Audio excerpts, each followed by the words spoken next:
Bismillahirrahmanirrahim. Assalamualaikum warahmatullahi wabarakatuh. Alhamdulillahirabbil alamin. Alhamdulillahi an'amana bi ni'matil imani wal islam wa nusallimu ala khairil anam sayyidina wa nabiyyina Muhammad sallallahu alaihi wasallam wa ala alihi wa sahbihi ajma'in. Amma ba'du. Qala Allah ta'ala fi kitabihil karim. A'udzu billahi minasy syaithanir rajim. Bismillahirrahmanirrahim.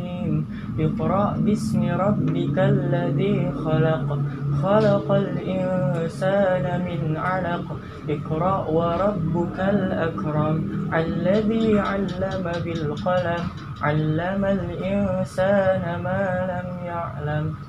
Wa qala sallallahu alaihi wasallam talabul ilmi faridatun 'ala kulli muslimin.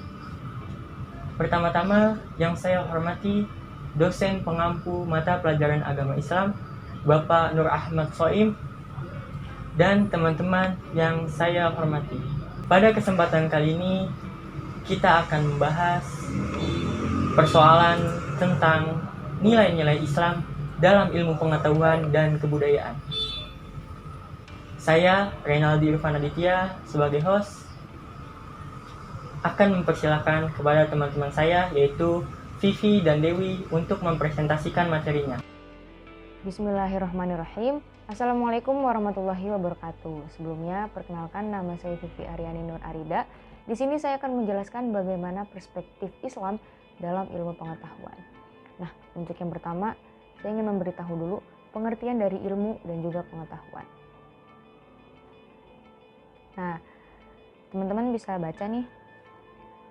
Ilmu itu merupakan hasil proses berpikir yang diperoleh dari pengalaman di sekitar untuk dijadikan objek penelitian dan dapat diakui atau diyakini kebenarannya.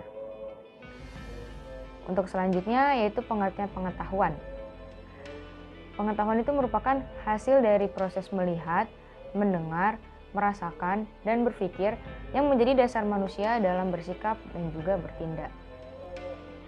Nah, teman-teman, Islam itu memberikan apresiasi yang sangat tinggi terhadap ilmu pengetahuan. Hal ini ditunjukkan dengan banyaknya kata alail pada Al-Quran dalam segala bentuk penurunannya. Untuk itu, Islam melalui Al-Quran tidak dapat dipisahkan dengan ilmu pengetahuan. Nah, integrasi antara ilmu dan juga agama itu sangat penting untuk dilakukan. Nah, untuk mengimplementasikan hal tersebut, terdapat beberapa prinsip yang harus dilakukan oleh manusia sebagai objek. Nah, yang pertama adalah penanaman nilai-nilai ilahiyah. Penanaman nilai-nilai ilahiyah dapat dilakukan dengan cara penghayatan terhadap iman dan juga takwa dalam menuntut ilmu, mengamalkan, dan juga mengajarkan ilmu pengetahuan. Selain itu, manusia juga harus bisa bersikap jujur, adil, serta bijaksana dalam menerima segala hal yang berkaitan dengan ilmu pengetahuan. Yang kedua adalah pelaksanaan fungsi khalifah. Dalam hal ini terdapat firman Allah dalam Quran Surah Al-Baqarah ayat 30 yang bunyinya, Bismillahirrahmanirrahim, Wa idh qala rabbuka lil malaikati inni ja'ilun fil ardi khalifah. Qalu ataj'alu fiha may yufsidu fiha wa yasfiku dima. Wa nahnu nusabbihu bihamdika wa nuqaddisu lak. Qala inni a'lamu ma la ta'lamun. Yang artinya, dan ingatlah ketika Tuhanmu berfirman kepada para malaikat, aku hendak menjadikan khalifah di bumi. Mereka berkata, apakah engkau hendak menjadikan orang yang merusak dan menumpahkan darah di sana, sedangkan kami bertasbih memujimu dan menyucikan namamu? Dia berfirman, sungguh aku mengetahui apa yang tidak kamu ketahui. Dalam pelaksanaan fungsi kekhalifahan ini dapat dilakukan dengan cara meneladani sifat-sifat baik Nabi dan Rasul yang ada 4, sidik, amanah, tablik, dan juga fatonah. Sidik yang artinya benar dalam perkataan ataupun perbuatan, amanah yang artinya dapat dipercaya, tablik yang artinya menyampaikan, dan yang keempat, fatonah yang artinya cerdas. Nah, ilmu dalam Islam sejatinya itu untuk membuktikan keterkaitan antara sang pencipta dengan ciptaannya. Nah, banyak ulama maupun ilmuwan yang telah membuktikan bahwa hasil penelitiannya ternyata selaras dengan apa yang sudah diciptakan oleh Allah Subhanahu wa taala atau apa yang sudah dituliskan oleh Allah Subhanahu wa taala di dalam Al-Qur'an. Oke, sekian penjelasan saya mengenai bagaimana perspektif Islam dalam ilmu pengetahuan. Selanjutnya akan dijelaskan oleh rekan saya yaitu Dewi Kartika. Nama saya Dewi Kartika Sari. Saya ingin mempresentasikan tentang nilai-nilai kebudayaan Islam di Indonesia. Nilai-nilai Islam dalam budaya Indonesia. Islam masuk ke Indonesia lengkap dengan budayanya, karena Islam lahir dan berkembang di negeri Arab, maka tidak terlepas dari budaya Arabnya. Seolah-olah apa yang dilakukan oleh orang Arab itu semuanya mencerminkan ajaran Islam. Bahkan hingga kini budaya Arab masih melekat pada tradisi masyarakat Indonesia. Islam di samping ajaran utama sebagai syariah juga memotivasi umat Islam untuk mengembangkan kebudayaan Islam, yaitu yang mencerminkan nilai-nilai Islam. Kebudayaan Islam adalah hasil olah akal, budi, cipta, rasa, karsa, dan karya manusia yang berlandaskan nilai-nilai tauhid. Hasil olah tersebut yang telah terseleksi oleh nilai-nilai kemanusiaan yang bersifat universal.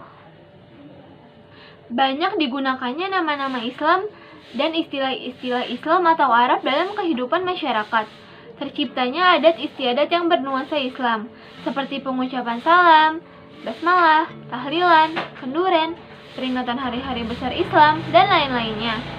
Lahirnya kesenian-kesenian yang bercorak Islam, seperti qasidah, rebana, gambus, hadroh, dan lain-lain. Qasidah adalah seni suara yang bernapaskan Islam, di mana lagu-lagunya banyak mengandung unsur-unsur dakwah Islamiyah dan nasihat-nasihat baik sesuai ajaran Islam. Rebana adalah alat sejenis kesenian tradisional yang terbuat dari kayu, dibuat dalam bentuk lingkaran dan di tengah-tengahnya dilubangi. Alat ini biasa digunakan untuk menyerukan nama Allah Subhanahu wa taala dalam bentuk doa-doa dan pujian yang dilantunkan.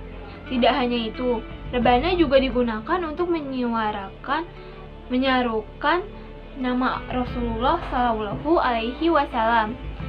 Hadroh adalah sebuah bentuk dari kesenian yang dimana berasal dari agama Islam yang dilakukan pengiringan dengan menggunakan rebana, di mana menjadi sebuah alat perkusi sambil melakukan pelantunan dari berbagai macam bentuk syair, pujian, dan ada pula yang dimana mengatakan bahwa itu adalah zikir untuk diberikan kepada Nabi Muhammad Sallallahu Alaihi Wasallam.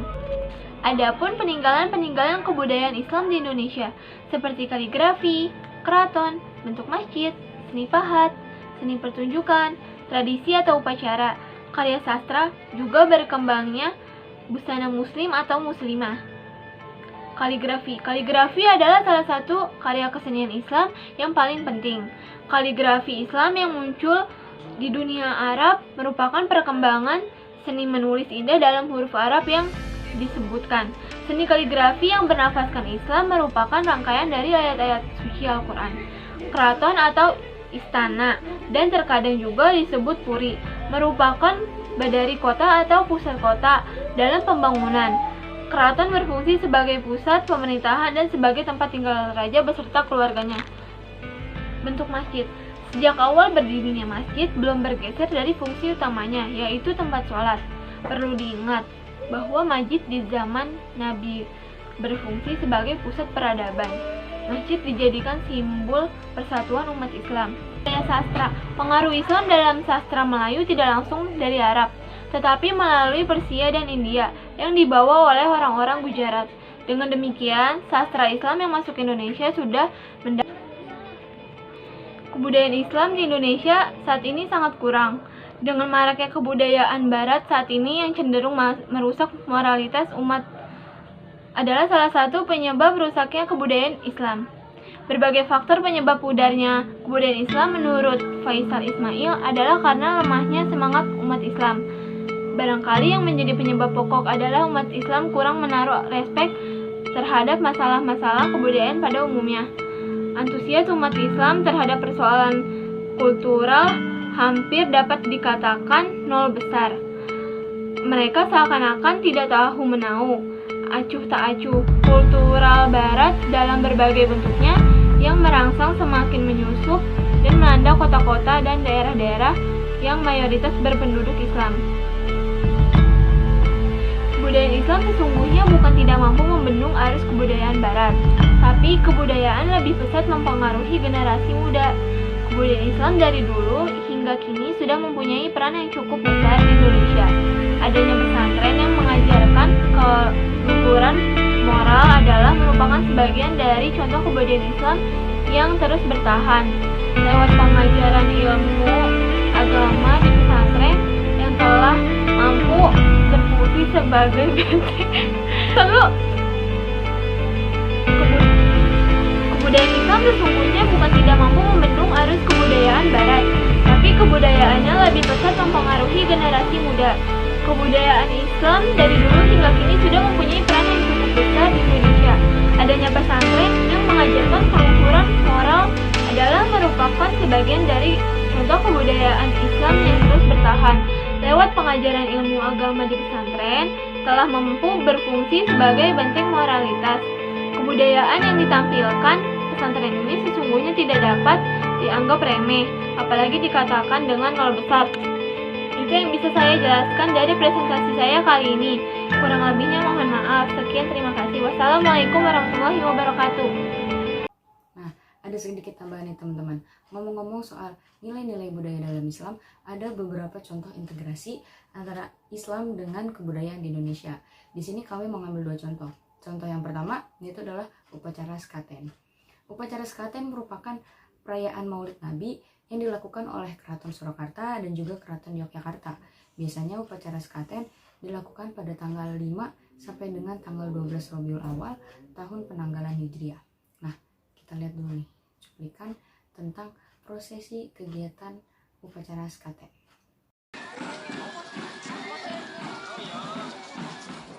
Kegiatan upacara sekaten ini diawali dengan dilaksanakannya kegiatan Miyos Gongso.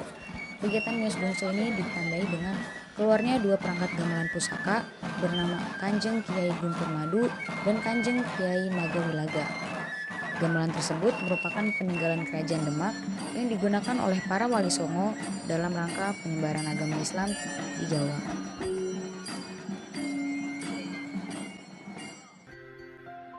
Puncak acara dari serangkaian upacara sekaten ialah Gerbek Meludan. Gerbek Meludan merupakan sedekah yang dilakukan oleh pihak keraton kepada masyarakat berupa gunungan yang berisi hasil bumi yang tersusun secara melingkar. Gunungan ini terbuat dari beras ketan, makanan, dan buah-buahan serta sayur-sayuran. Setelah didoakan, gunungan yang melambangkan kesejahteraan kerajaan Mataram ini akan dibagikan kepada masyarakat yang menganggap bahwa bagian dari gunungan ini akan membawa berkah bagi mereka.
Yang kedua adalah tembang lir-ilir. Jadi lir-ilir ini merupakan tembang yang digunakan oleh Sunan Kalijaga untuk menyebarkan agama Islam khususnya di tanah Jawa pada abad ke-15 Masehi. Nah, sebelumnya kita lihat dulu nih cuplikan tembang lir-ilir.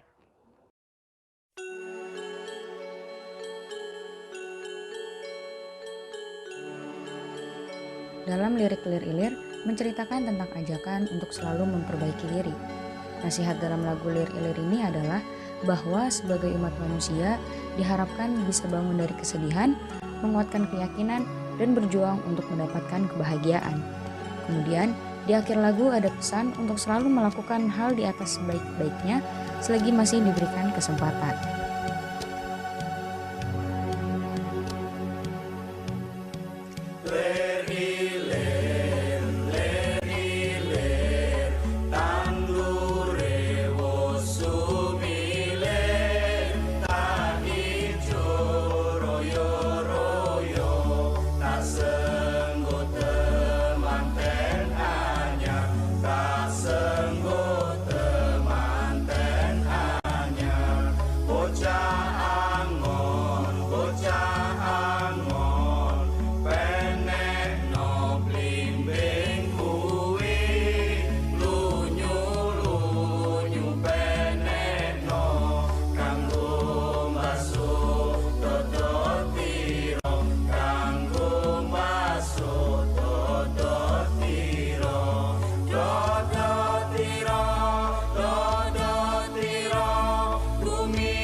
Teman-teman yang semoga dirahmati Allah Subhanahu wa Ta'ala, Islam bukanlah sebuah agama yang hanya mementingkan kehidupan spiritual. Lebih dari itu, Islam juga agama peradaban. Islam adalah sebuah jalan hidup yang lengkap. Islam bukan sekedar agama yang mementingkan moral belaka. Islam merupakan sebuah khazanah yang kaya dengan berbagai unsur. Salah satu unsur peradaban yang penting yang turut membentuk peradaban Islam adalah ilmu pengetahuan, teman-teman. Sungguh, Islam adalah agama yang sangat mementingkan ilmu pengetahuan bagi penganutnya, teman-teman. Islam bahkan mewajibkan pemeluknya untuk belajar dan menuntut ilmu pengetahuan seumur hidup. Sesuai hadis yang saya sebutkan tadi, Thalabul ilman faridotun ala kullil muslimin. Menuntut ilmu adalah kewajiban bagi seluruh muslimin dan muslimat. Islam sendiri adalah agama yang menjadikan dirinya sebagai sebuah ilmu, sehingga dikenal istilah ilmu-ilmu agama yaitu ulum ad-din. Di dalam Islam tidak ada pemisahan yang kaku antara ilmu pengetahuan sekuler dan agama. Semua ilmu pada hakikatnya berasal dari Allah, Tuhan yang Maha Esa, dan berasal dari dalam Al-Quran. Allah mendorong kaum muslimin untuk memperhatikan jagat raya sebagai ayat atau tanda sekaligus sebagai sumber ilmu. Alam semesta ini merupakan tanda kebesaran Allah. Bahkan, perintah pertama dalam Al-Quran adalah membaca Iqra bismi rabbikal ladzi khalaq di dalam surat Al-Alaq ayat pertama, yang artinya bacalah dengan menyebut nama Tuhanmu yang menciptakan. Ayat ini mengartikan bahwa manusia telah diperintahkan untuk membaca. Untuk apa? Untuk memperoleh berbagai pemikiran dan pemahaman. Tapi segala pemikiran itu gak boleh lepas dari akidah Islam, teman-teman. Karena Iqra haruslah dengan bismi rabbika, yaitu tetap berdasarkan iman kepada Allah yang merupakan asas akidah Islam. Dan juga di dalam berbagai hadis, Nabi Muhammad SAW memerintahkan kaum muslimin untuk mencari ilmu kemana saja, bahkan hingga ke negeri Cina. Yang dicari di Cina bukan ilmu agama, tapi ilmu sekuler, teman-teman.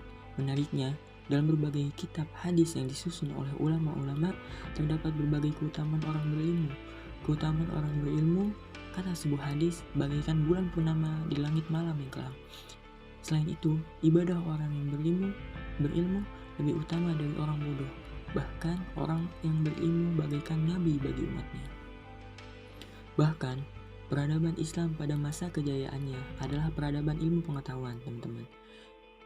Kita mengetahui banyak ilmuwan-ilmuwan Islam yang banyak menyumbangkan karya-karya monumentalnya bagi dunia ilmu pengetahuan. ilmuwan seperti Al-Biruni, Al-Khwarizmi, Ibnu Sina, dan Al-Farabi telah menuliskan berbagai karya penting dalam bidang ilmunya masing-masing. Kemudian berbicara tentang budaya dalam Islam. Sepanjang sejarah, pada hakikatnya, Islam senantiasa bersentuhan dengan budaya dan adat istiadat masyarakat setempat teman-teman, sebagai wadah aplikasi ajaran agama Islam.